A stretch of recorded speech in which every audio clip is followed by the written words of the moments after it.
ಓಂ ನಮಃ ಶಿವಾಯ. ವೇದಗಳಲ್ಲಿ ಮಹಾದೇವ ಶಿವನ ಜನ್ಮದ ರಹಸ್ಯ. ಸೃಷ್ಟಿಯ ಆರಂಭದಲ್ಲಿ ಬ್ರಹ್ಮಾಂಡವೆಲ್ಲ ಶೂನ್ಯವಾಗಿತ್ತು. ಅಲ್ಲಿ ಕಾಲವೂ ಇರಲಿಲ್ಲ, ರೂಪವೂ ಇರಲಿಲ್ಲ. ಆ ಶೂನ್ಯತೆಯ ಮಧ್ಯೆ ಅನಂತ ಪ್ರಕಾಶದ ರೂಪದಲ್ಲಿ ಪರಶಿವನು ಸ್ವಯಂಭವವಾಗಿ ಪ್ರತ್ಯಕ್ಷನಾದನು. ಅವನಿಗೆ ಜನನವಿಲ್ಲ, ಅಂತ್ಯವಿಲ್ಲ. ವೇದಗಳಲ್ಲಿ ಶಿವನನ್ನು ಆದಿದೇವ, ಮಹಾದೇವ, ಸನಾತನ ತತ್ವ ಎಂದು ವರ್ಣಿಸಲಾಗಿದೆ. ಒಮ್ಮೆ ಬ್ರಹ್ಮ ಮತ್ತು ವಿಷ್ಣು ಯಾರು ಶ್ರೇಷ್ಠರು ಎಂದು ವಾದಿಸುತ್ತಿದ್ದರು.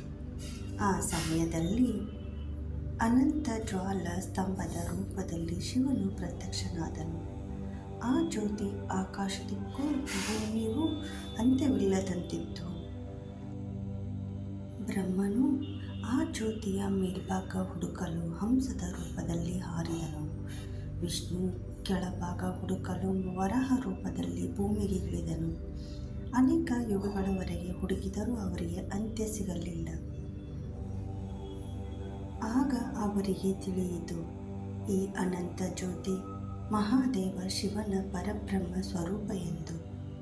ಬ್ರಹ್ಮ ಮತ್ತು ವಿಷ್ಣು ಶಿವನ ಮುಂದೆ ತಲೆಬಾಗಿದರು.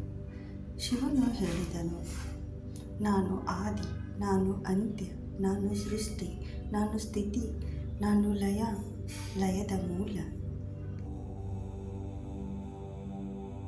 ಈ ಮೂಲಕ ಶಿವನು ಎಲ್ಲ ಶಕ್ತಿಗಳ ಮೂಲ ಎಂದು ವೇದಗಳು ಸಾರುತ್ತವೆ. ಶಿವನು ಕೇವಲ ಸಂಹಾರದ ದೇವನಲ್ಲ, ಅವನು ದಯೆ, ಜ್ಞಾನ, ಕರುಣೆ, ತ್ಯಾಗದ ಪ್ರತೀಕ. ಅವನ ತೃತೀಯ ನೇತ್ರ ಜ್ಞಾನವನ್ನು ಸೂಚಿಸುತ್ತದೆ. ಅವನ ಜಟೆಯಲ್ಲಿ ಹರಿಯುವ ಗಂಗೆಯು ಪವಿತ್ರತೆಯ ಸಂಕೇತ. ಅವನ ಕಂಠದ ನಾಗವು ಭಯದ ಮೇಲೆ ಜಯವನ್ನು ಸೂಚಿಸುತ್ತದೆ. ಈ ಮೂಲಕ ಶಿವನು ಎಲ್ಲ ಶಕ್ತಿಗಳ ಮೂಲ ಎಂದು ವೇದಗಳು ಸಾರುತ್ತವೆ. ಭಕ್ತಿಯಿಂದ ಶಿವನನ್ನು ಆರಾಧಿಸಿದರೆ ಅಹಂಕಾರ ನಾಶವಾಗಿ ಮನಸ್ಸಿಗೆ ಶಾಂತಿ ದೊರೆಯುತ್ತದೆ. ಶಿವನು ನಮಗೆ ಜೀವನದ ಸತ್ಯವನ್ನು ಕಲಿಸುತ್ತಾನೆ. ಎಲ್ಲವೂ ನಾಶವಾದರೂ ಸತ್ಯ ಮತ್ತು ಧರ್ಮ ಶಾಶ್ವತ.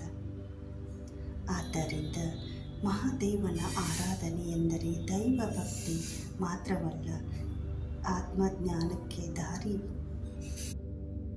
ಓಂ ನಮಃ ಶಿವಾಯ ಎಂಬ ಮಂತ್ರವು ಆತ್ಮವನ್ನು ಶುದ್ಧಿಗೊಳಿಸಿ ದೈವಿಕ ಶಾಂತಿಯನ್ನು ನೀಡುತ್ತದೆ.